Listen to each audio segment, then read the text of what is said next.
In today's episode, a summary of the past 24 hours, a powerful explosion in Russia's Tatarstan, another strike on Ust-Luga, the anniversary of the liberation of Bucha, Hostomel, and Irpin, a threat to Putin, the exposure of Hungarian-Russian cooperation, a crisis in the Russian fuel market, and much more. Hello, I'm Volodymyr Rabchun, and this is Ukraine Today. Please subscribe, leave a like, and let's move on to the news. A powerful explosion has rocked Russia's Tatarstan. There are reports of a strike on the territory of the Nizhnekamsk complex, which is the largest petrochemical center in Russia.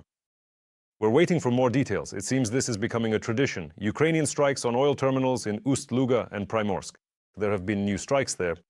Journalists from Radio Liberty have shown fresh satellite images of large-scale fires. Previously, explosions were heard in Taganrog and Tolyatti, as well as in temporarily occupied Ukrainian territories. More details about the precise Ukrainian strikes in the report. Russian territory is once again in turmoil. Some kind of sound of something flying. Well, where? What's flying? Whoa. Good thing I set up the camera, damn. There's gonna be an explosion there, you know, like a nuclear one. It's really gonna be... As usual, the Russian Ministry of Defense proudly reported over 100 Ukrainian drones were shot down overnight in 9 Russian regions, as well as over the waters of the Sea of Azov and over temporarily occupied Crimea. How many were actually shot down is unknown, but the fact that some got through is undeniable. Krasnodar in particular came under attack. There, one of the drones crashed into a multi-story residential building. Local authorities reported 3 people injured.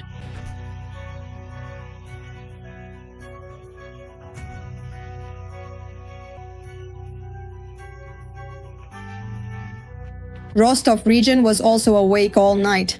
The head of the region reported that they were attacked by more than 60 drones.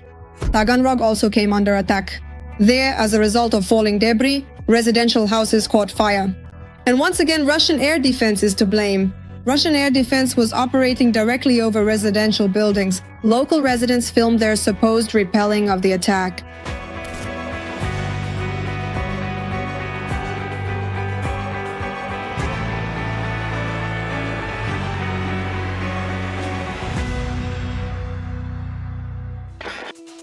But in the Samara region, either the air defense didn't work, or as always, it proved useless.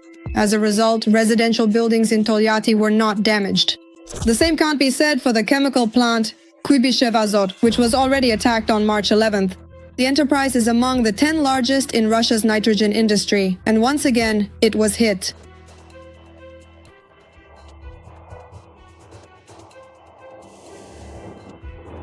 There's more smoke behind the building.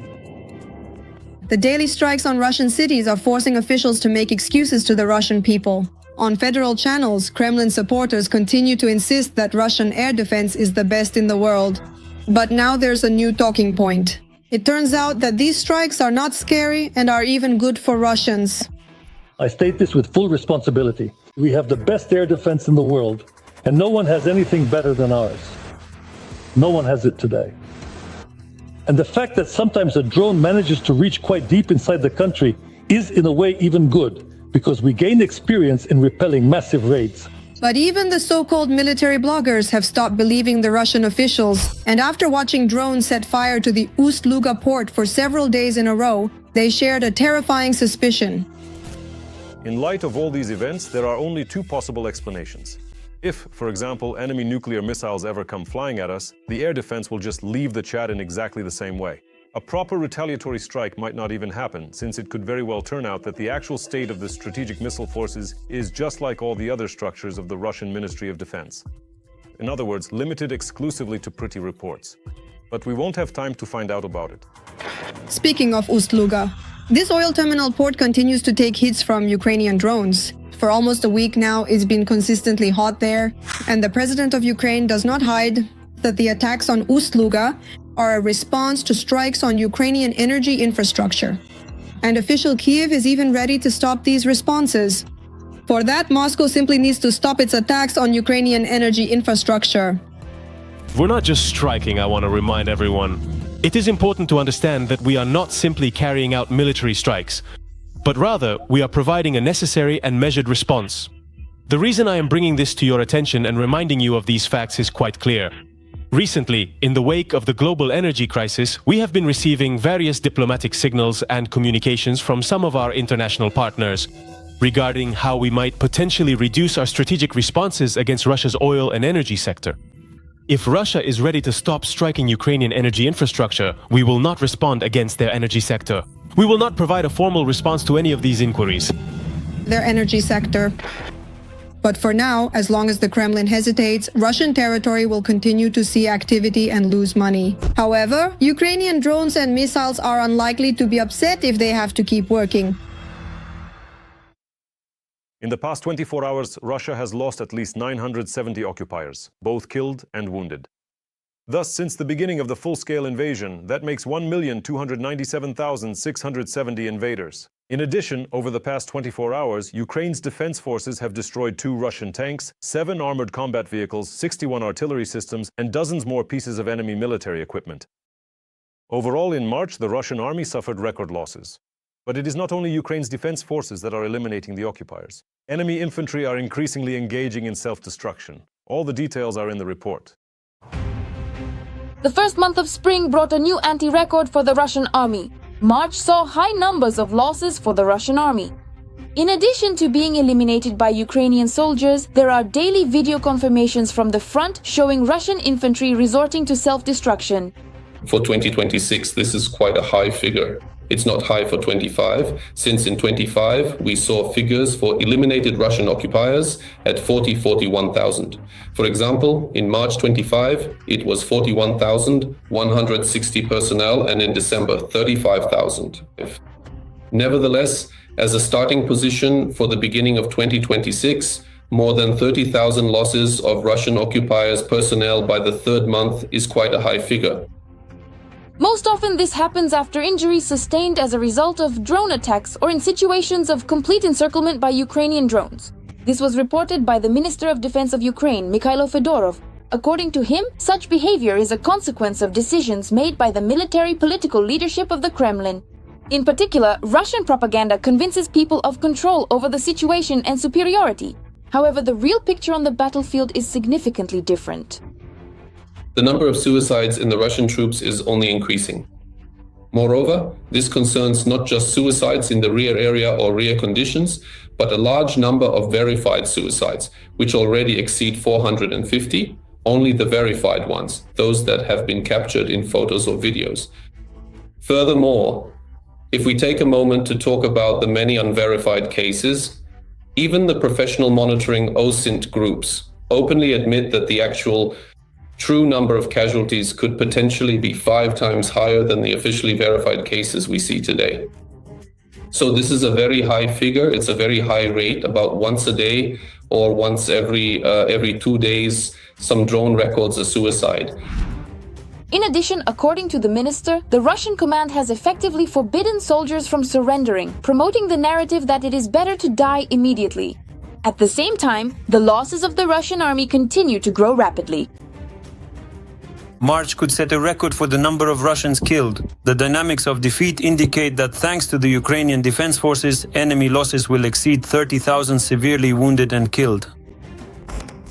The Ukrainian Ministry of Defense also made an interesting announcement saying that reaching the mark of 50,000 losses in a month could have catastrophic consequences for the Russian army.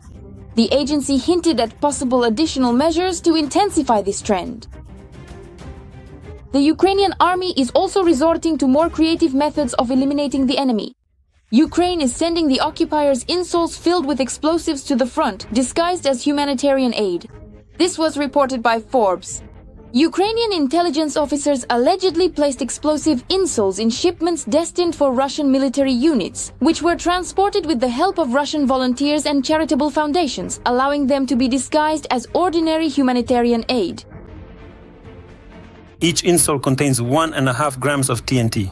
Such a tiny charge won't destroy a vehicle or a bunker. However, if it hits a foot at close range, it can cause serious injury. The first shipments took place in early March and may have amounted to tens of thousands of units. At the same time, it is reported that the scheme was only partially uncovered after a mistake by one of the participants. Ukrainian agents used at least one intermediary blindly. In other words, this person may not have known the true nature of the cargo. According to Militarny, this mistake helped the FSB identify one of the shipments.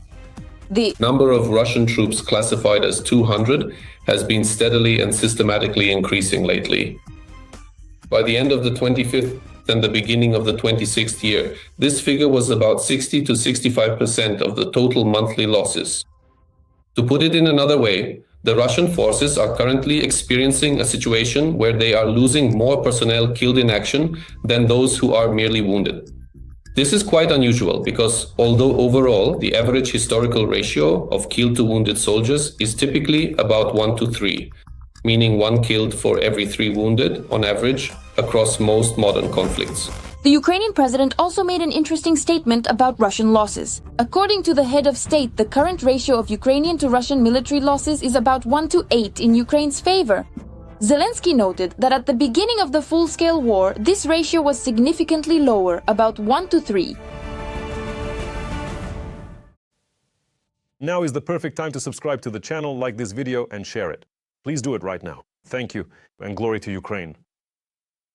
Today is the anniversary of the liberation of Bucha, Hostomel, and Irpin. After the deoccupation of these cities, the world saw the consequences of Russian atrocities. Civilians, adults, and children brutally murdered on the streets, tortured in basements. Everyone saw the true face of Putin's Russia. Drones. General Chereshnya of the 225th Separate Assault Regiment rescued 2 Ukrainian prisoners of war from the occupiers. The invader escort didn't have time to hide behind his hostages. He was neutralized by FPV drone operators. This allowed the Ukrainian soldiers to escape. Private air defense has started operating in Ukraine. Representatives of the Ministry of Defense report the first intercepted targets. One of the participating companies has already intercepted several enemy drones in the Kharkiv region. Another 13 enterprises are currently forming their own air defense units. This is part of a government program under which businesses create and maintain air defense groups to protect their own infrastructure. But they operate in full coordination with the military. Here are some shots of an interceptor drone at work in the Ukrainian sky. We're talking about the Sting UAV. It catches up with the Russian Shahed and destroys it. Let me remind you, the Sting is a development by the Ukrainian company Wild Hornets.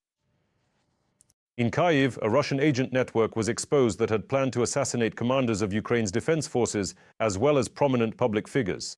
This was reported by representatives of the Prosecutor General's office. The coordination was carried out by a GRU officer. 4 people were recruited to carry out the tasks. They were detained while preparing an assassination attempt on the commander of one of the volunteer formations. The perpetrators faced between 10 years in prison and life imprisonment. Continuing on the topic of saboteurs, an audio recording of a conversation between Lavrov and Syjarto has appeared in the public domain. In it, the Hungarian foreign minister reports to his Russian counterpart about efforts to lift EU sanctions on the sister of Russian oligarch Alisher Usmanov. This conversation took place in 2024. The restrictions were later lifted. Interestingly, Syjarto accused foreign intelligence agencies of tapping his phone conversations, but did not deny that Hungary is promoting Russian interests. Let me remind you, earlier investigators reported that Peter Syjarto regularly leaked confidential information to Sergei Lavrov, including from closed EU discussions.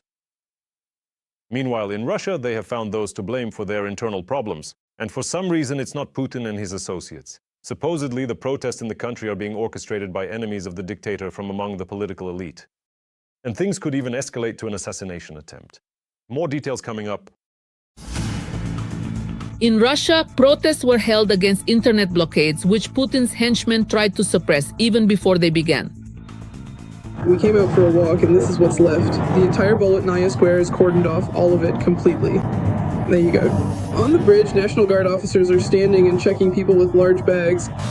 The largest cities of Eritrea were effectively placed under heightened control, where any gathering of people was seen as a potential threat, and simply stepping out onto the square became grounds for detention. Even here, the administration of St. Petersburg freaked out and put up barricades. And over there are more people in uniform standing. But even preventive detentions, cordoned off squares, and pressure from law enforcement did not stop those who still dared to come out. Hello, friends. I've been detained. I'm currently at the police station. They haven't explained why yet. We left the Ministry of Internal Affairs building with a volunteer with Katya. So, right in the middle of the street, they just came up to us and said, "Come with us." Well, we went with them. They took an explanation from us about, putting up flyers. At least 18 people were detained in Russia at unsanctioned protests against internet blockades. In Moscow, the rally, which the authorities did not permit supposedly due to COVID restrictions, was supposed to take place on Bolotnaya Square. However, on the day of the protest, the area around it was effectively turned into a controlled zone. Security forces cordoned off the territory, selectively checked the documents of passers-by, searched personal belongings, and recorded faces on camera. Moreover, even the urban environment had been prepared in advance. Municipal services painted the benches in the nearest park, making it impossible for people to stay there for long. And any attempts to stop or gather immediately attracted the attention of the police. The authorities did not allow protest actions to take root. Putin's lackeys not only refused to allow rallies, but did so in the most demonstrative way possible. Even in places where permission was initially granted, the events were cancelled at the last moment, citing formal reasons, from drone threats to suddenly scheduled activities like roller skating masterclasses. At the same time, the Ministry of Internal Affairs publicly warned about possible administrative and criminal liability. Not a single application for a rally was approved, and accordingly, such a large number of law enforcement officers were deployed that they detained virtually anyone who showed up. For the protest to take place, people at least need to be able to gather together in some way. The police did not allow them to even come out and see each other in any region. Detentions also took place in other cities: St. Petersburg, Voronezh, Kaluga, Novosibirsk, where the squares and parks where the rallies were planned were also cordoned off in advance, and reinforced police and OMON units were on duty at the sites. There was an attempt to organize mass rallies across all of Russia. There was an attempt. And the discontent is such that despite all the restrictions, despite all the bans, people are trying to protest against what they don't like. It's not even just about what they don't like. Now it seems that protesting against internet blockages is more or less worth going out for. It is not necessarily that it is entirely without risk, but at the very least you can make an earnest attempt. Because over the course of the past almost 2 years, we have not even seen any real attempts to organize any more or less large-scale public protest demonstrations. But apparently, depriving Russians of their usual and favorite services wasn't enough for the Kremlin.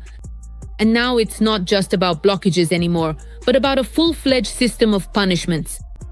In Russia, there is discussion about introducing fines for refusing to use the national messenger MAX. The proposed range of fines looks extremely harsh, from 50,000 to 3 million rubles, depending on the circumstances and the nature of the refusal to use the service.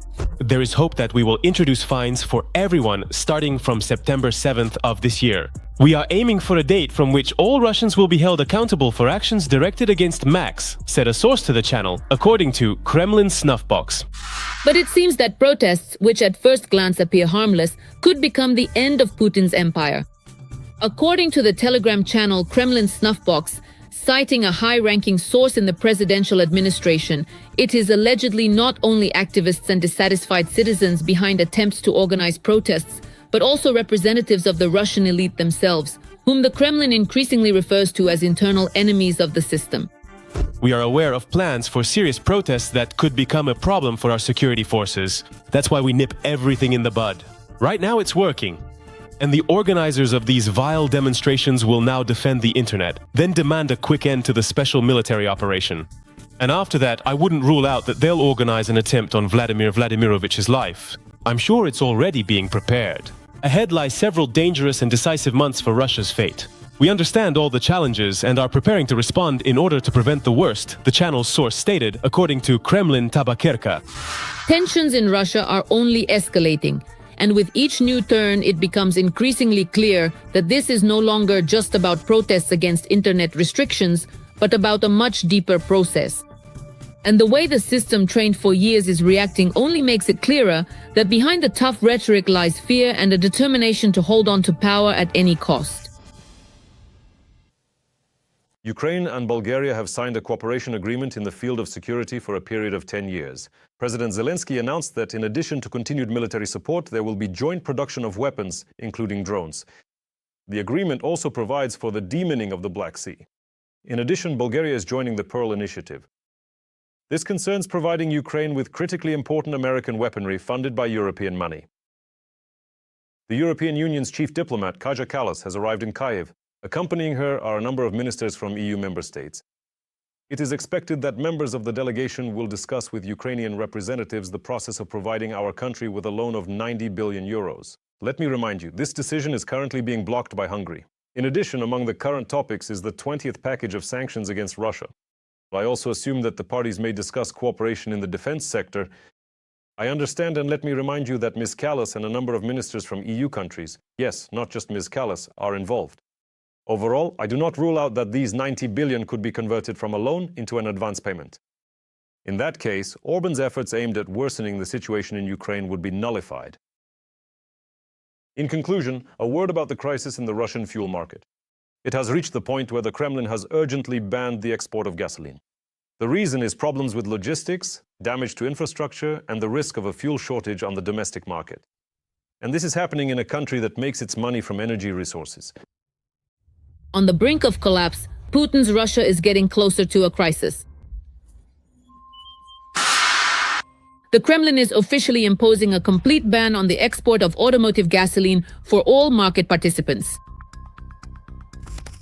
These are all the results of their work. The restrictions come into effect on April 1st and will remain in place for at least 4 months. This way, things will be calmer, life will be cheaper, and it will be possible to create better conditions for development and economic growth. This decision was made after an emergency meeting of representatives of the oil industry, where they officially confirmed a critical shortage of fuel within the country. The main goal of the restrictions is to protect domestic consumers and attempt to stop the rapid rise in fuel prices at gas stations.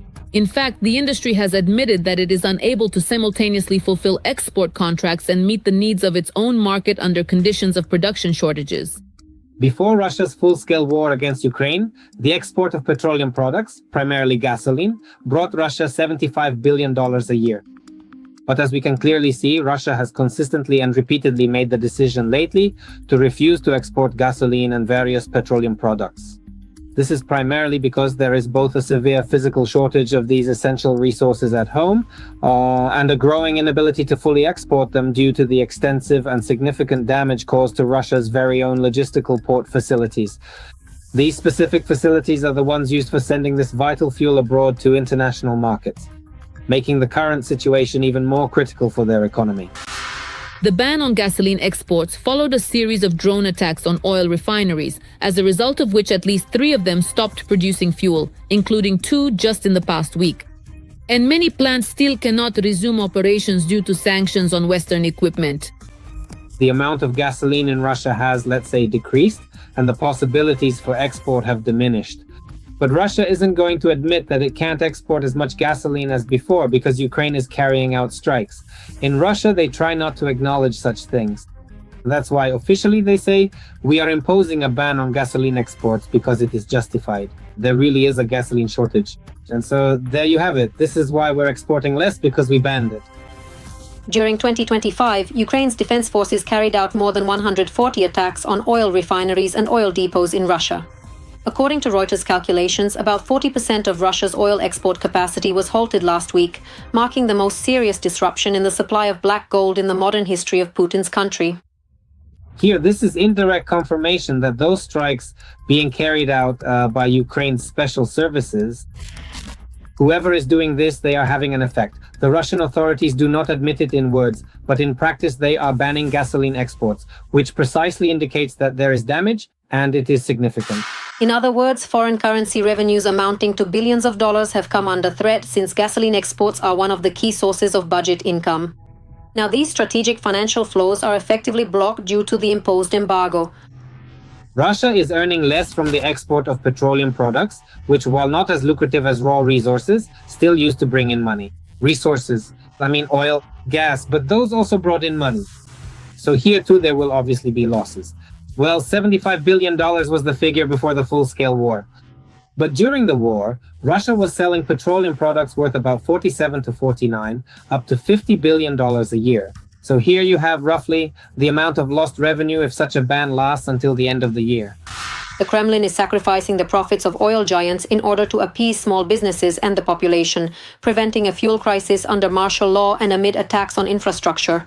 The pressure on business that the Russian authorities are applying can have a very negative effect when businesses simply start saying that they are shutting down, and this trend is also present in the Russian economy.